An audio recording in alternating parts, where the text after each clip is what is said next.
हमला करने वाले टेररिस्ट ने बस के आगे आकर ड्राइवर और कंडक्टर को गोलियां चलाई। दूसरा आतंकवादी दोस्तों, रविवार को नरेंद्र मोदी जब तीसरी बार प्रधानमंत्री पद की शपथ लेने वाले थे, उससे 1 घंटा पहले जम्मू कश्मीर के रियासी में आतंकवादियों ने कटरा जा रही एक बस पर हमला कर दिया। हमला करने वाले टेररिस्ट ने बस के आगे आकर ड्राइवर और कंडक्टर को गोलियां चलाई। दूसरा आतंकवादी किसी ऊंची जगह से बस पर गोलियां चला रहा था। गोली लगने के बाद ड्राइवर ने बस पर कंट्रोल खो दिया। बस 50 फीट गहरे गड्ढे में गिर गई। 11 लोग मर गए। मरने वालों में एक 2 साल का बच्चा भी है। आतंकवादियों ने जानबूझकर ऐसी बस को निशाना बनाया जो जम्मू कश्मीर के बाहर की थी और उसमें सभी हिंदू श्रद्धालु थे। उन्होंने ऐसा क्यों किया, ये समझना कोई मुश्किल काम नहीं है। ये तो लोगों की किस्मत अच्छी थी कि बस गड्ढे में गिर गई, वरना बस पर सवार एक भी आदमी जिंदा नहीं बचता। इस हमले ने पूरे देश को गुस्से से भर दिया। लोग सवाल कर रहे हैं कि आखिर कोई निहत्थे लोगों पर हमला कैसे कर सकता है।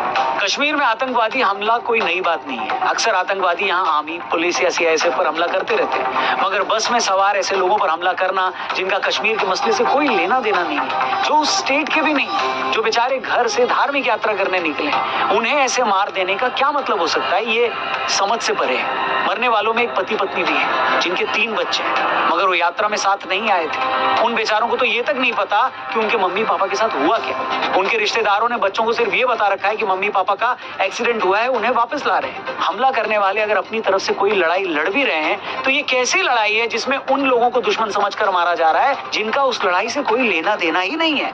ये देखकर मन गुस्से से और भर जाता है कि इतनी शर्मनाक घटना के बावजूद सोशल मीडिया पर कोई सेलिब्रिटी इसके विरोध में पोस्ट शेयर नहीं करता। मतलब ये वो लोग हैं जो फिलिस्तीनियों के समर्थन में ट्विटर पर ऑल आइज ऑन रफा के पोस्ट तो धड़ल्ले से शेयर करते हैं, मगर अपने ही देश में श्रद्धालुओं के मारे जाने पर ऐसी चुप्पी मार जाते हैं जैसे ये घटना किसी और प्लेनेट पर हुई हो और किसी एलियन ने अब तक फोन करके उन्हें घटना की जानकारी न दी हो। इससे बड़ा दोगलापन और बेशर्मी क्या हो सकती है दोस्तों, बताइए।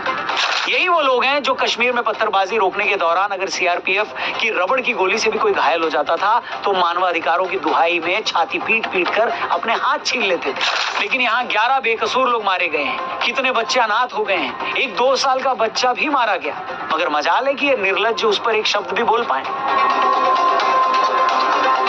आपको याद होगा जब अटल जी प्रधानमंत्री बने थे उस वक्त भी कश्मीर में आतंकी घटनाएं बहुत होती थी। सेना और सीआरपीएफ भी लगातार इनके खिलाफ ऑपरेशंस चलाती थी। लेकिन अटल जी जब पीएम बने तो भारत सरकार ने शांति की पहल करते हुए रमजान के पाक महीने में इनके खिलाफ ऑपरेशंस रोक दिए। आज भी कश्मीर में बहुत सारे लोग अटल जी की सरकार की उस पहल की तारीफ करते हैं, मगर उस सब के बदले में कश्मीर में आतंकवाद फैला रहे लोगों ने क्या किया बताइए। आतंकवादियों ने अगस्त 2000 में पहलगाम में श्रद्धालुओं के जत्थे पर हमला करके 30 लोगों की जान ले ली। उस हमले में 60 से ज्यादा लोग जख्मी हो गए। अगले ही साल 20 जुलाई 2001 में अमरनाथ यात्रा पर शेषनाग में ऐसा ही हमला करके 13 लोगों की जान ले ली गई। उसके बाद 6 जुलाई 2002 में फिर से अमरनाथ में नुआन बेस कैंप पर हमला करके 9 श्रद्धालुओं को मार दिया गया। इसके बाद अमरनाथ यात्रा पर ऐसा ही हमला 2017 में भी हुआ था जब अनंतनाग में 8 श्रद्धालु मारे गए। ये सब तो मैं उन घटनाओं का जिक्र कर रहा हूँ जब कश्मीर में बॉर्डर पार आतंकवादियों ने अमरनाथ यात्रा पर हमला किया। अब आप मुझे बताओ, एक पल के लिए हम मान भी लें कि कश्मीर में जो भी थोड़े बहुत लोग जंग आजादी के लिए ये सब कर रहे हैं, उनसे मैं पूछता हूँ ये आजादी की कौन सी लड़ाई है जिसमें आप उन लोगों को मार डालते हैं जो आपके घर पर अपने ईश्वर को पूजने आए होते हैं। अरे भाई, बाहर से आया कोई भी शख्स हमारे यहाँ मेहमान माना जाता है। गरीब से गरीब आदमी खुद भूखा रहता है मगर वो अपने मेहमान की सेवा करना नहीं भूलता। मगर कश्मीर में तो आतंकवादी उन लोगों को मार डालते हैं जो उनके घर अपने ईश्वर की पूजा करने के लिए आते हैं। हर युद्ध, हर लड़ाई के भी कुछ नियम होते हैं दोस्तों। फौजें भी आम नागरिकों पर हमला नहीं करती, मगर कश्मीर के आतंकी तो इतने बेशरम और नीच हैं कि ये लोग निहत्थे श्रद्धालुओं को भी नहीं छोड़ते। ये लोग नहीं समझते कि निहत्थे लोगों पर गोली चलाकर उन्हें मार देना जिहाद नहीं, नपुंसकता है। मगर हैरानी है कि भारत के सो कॉल्ड बुद्धिजीवी जब भी कश्मीर मसले की बात करते हैं तो हर बार हथियार उठाने वालों को मजलूम बताते हैं, उन्हें भटका हुआ साबित करते हैं। जवाबी कार्रवाई में कोई घायल भी हो जाए तो उसके लिए अपनी ही आर्मी को गाली देते हैं, मगर निहत्थे लोगों पर गोली चला देने की आतंकवादियों की नपुंसकता पर वो एक शब्द भी नहीं बोलते। क्या पूरी दुनिया में आपको बेशर्मी और दोगलेपन की ऐसी कोई दूसरी मिसाल देखने को मिलेगी? कश्मीर में पत्थरबाज अक्सर बच्चों और महिलाओं को आगे करके पत्थरबाजी करते थे। इन पत्थरबाजों से निपटने के दौरान सीआरपीएफ की रबड़ की गोली किसी बच्चे या महिला को अगर लग जाती थी तो ये लोग उसका घायल सिर दिखाकर, उसका शरीर दिखाकर पूरी दुनिया में ये प्रोपेगेंडा चलाते थे कि देखो भारतीय फौज तो औरतों और बच्चों पर जुल्म ढा रही है, उन पर गोलियां चलाई जा रही हैं। तब इन सो कॉल्ड बुद्धिजीवियों में से कोई आगे आकर ये नहीं कहता था कि भाई सेना ने घर में घुसकर थोड़ी ना इन लोगों को गोली मारी है। अगर आप इन बच्चों और औरतों की आड़ में पत्थर चलाओगे, इन्हें सड़क पर सबसे आगे रखोगे तो सेना क्या करेगी? क्या फौजी आपके पत्थरों से चोट खाकर मर जाएं और चोटें खाते रहें? तब कब किसी ने उन हालात में आर्मी या सीआरपीएफ के पक्ष में बात नहीं की। और जब रियासी में इन्हीं आतंकवादियों के हमले में 2 साल का एक बच्चा मारा गया तो कोई उस पर बोलने को तैयार नहीं है। हकीकत यह है कि इन एजेंडा चलाने वालों को तो न तो कश्मीर के बच्चों की फिक्र है और न ही देश के किसी दूसरे हिस्से के बच्चों की। उनके लिए हर इंसान, हर घटना एक टूल है अपना एजेंडा आगे बढ़ाने के लिए। आज भी जब रियासी में शपथ ग्रहण से पहले हमला हुआ तो ये लोग उसके लिए आतंकवादियों की निंदा नहीं करेंगे, उल्टे इस एक घटना से सरकार को नीचा दिखाने का काम करेंगे। घटना के बाद से बोल रहे हैं कि देखो देखो, मोदी सरकार बड़े दावे करती थी कि हमने कश्मीर से आतंकवाद खत्म कर दिया है, जबकि आज भी आम आदमी मारा जा रहा है। इसमें कोई शक नहीं है दोस्तों की धारा 370 हटने के बाद कश्मीर में हालात बहुत सामान्य हुए हैं। साल 2023 में कश्मीर में 1 करोड़ 60 लाख टूरिस्ट आए। मतलब सन 47 में देश के आजाद होने के बाद से किसी एक साल में इतने टूरिस्ट कश्मीर में कभी नहीं आए। आज कश्मीर की टोटल जीडीपी में से 7 से 8% टूरिज्म से आ रहा है। मगर इस सब से भी क्या आतंकवादियों का नजरिया बदला? नहीं, बिल्कुल नहीं। आज भी कश्मीर में हिंदुओं और सिखों की टारगेट किलिंग हो रही है। पिछले 3 साल में हुई ऐसी कुछ घटनाओं पर अगर नजर डालें तो अक्टूबर 2021 में आतंकवादियों ने एक कश्मीरी फार्मासिस्ट माखनलाल बिंद्रू की हत्या कर दी। इसी महीने आतंकवादियों ने सिख महिला स्कूल टीचर सुपिंदर कौर को भी मार डाला और इसी अक्टूबर महीने में सड़क पर फल बेचने वाले वीरेंद्र पासवान की भी आतंकियों ने हत्या कर दी। फिर 2022 में आतंकवादियों ने एक एक करके कई कश्मीरी पंडितों की हत्या की।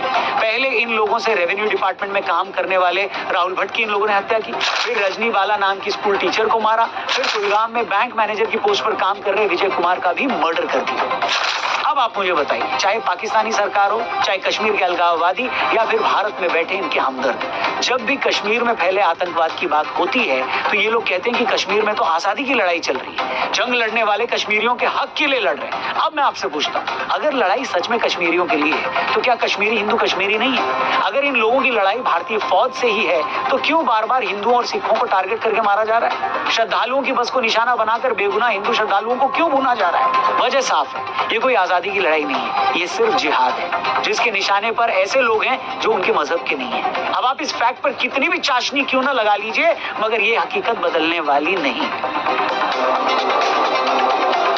क्या दुनिया में आपको ऐसी कोई और दूसरी मिसाल मिलती है जब एक देश की 80% मेजॉरिटी कम्युनिटी अपने ही देश के एक स्टेट में सिर्फ अपने धर्म की वजह से कत्ल कर दी जाती है? और बेशर्मी देखिए, इसके बावजूद नैरेटिव ये बनाया जाता है कि हिंदू तो ऑपरेसर है, ये अपने देश में माइनॉरिटी को दबा रहा है। और आप देखिए, ये इकोसिस्टम भी ऐसे ही वर्क करता है कि बजाय आप इन सवालों का खुलकर जवाब देने के, लोग ऐसे हर बेहुदा इल्जाम पर डिफेंसिव हो जाते हैं। जैसे अभी मोदी कैबिनेट ने शपथ ली तो दिन रात मोदी सरकार को मुसलमानों का दुश्मन बताने वाला इकोसिस्टम इस बात के लिए मोदी को गाली देने लगा कि देखो, इनकी कैबिनेट में तो एक भी मुसलमान नहीं है, ये कैसे देश के प्रधानमंत्री हैं? पूरा इकोसिस्टम ट्वीट करके ये साबित करने लगा है कि देखो, मोदी तो मुसलमानों के दुश्मन है। अब आप इस कहानी का दूसरा पक्ष देखिए, मोदी सरकार मुसलमानों की दुश्मन है या नहीं है, इसे कुछ आंकड़ों से समझिए। देश में मुसलमानों की आबादी 14% है, मगर पीएम आवास योजना में घर पाने वालों में 31% मुस्लिम है। किसान सम्मान निधि में जिन लोगों को पैसा मिला उनमें 33% मुस्लिम है। मुद्रा योजना में जिन लोगों को पैसा दिया गया उनमें भी 36% मुस्लिम है। ये मोदी सरकार ही थी जिसने सऊदी सरकार से रिक्वेस्ट करके हज का कोटा बढ़वाया और उस पर लगने वाले जीएसटी को 18% से कम करके 5% किया। 2014 में मोदी की सरकार बनने से पहले जहां सरकारी नौकरियों में मुसलमानों की हिस्सेदारी सिर्फ 5% थी, अब वो बढ़कर 10% हो गई। इस टॉपिक पर हमने कुछ दिन पहले एक डिटेल वीडियो भी बनाया था, ऊपर फ्लैश हो रहे लिंक पर आप जाकर क्लिक कर सकते हो और वो वीडियो देख सकते हो। हम यहाँ किसी का पक्ष नहीं ले रहे हैं बॉस, सिर्फ कुछ फैक्ट्स आपके सामने रख रहे हैं। कोई सरकार किसी कम्युनिटी की दोस्त है या दुश्मन, ये किस चीज से पता करेंगे आप बताइए? इसी बात से पता चलेगा ना कि क्या उस सरकार ने उस वर्ग के लिए कुछ किया या नहीं किया, क्या सरकार की नीतियों का फायदा उस वर्ग को हुआ या नहीं हुआ। लगभग सारे आंकड़े बताते हैं कि जिन लोगों को सरकारी योजनाओं का फायदा मिला उनमें 30% से ज्यादा मुस्लिम है। मतलब सरकारी योजनाओं में मुसलमानों को उनकी टोटल आबादी से दुगनी से भी ज्यादा हिस्सेदारी मिली है। अब बताएं, क्या ये सब हवा हवा में हो गया? नहीं ना। सरकार अगर किसी कौम की दुश्मन होती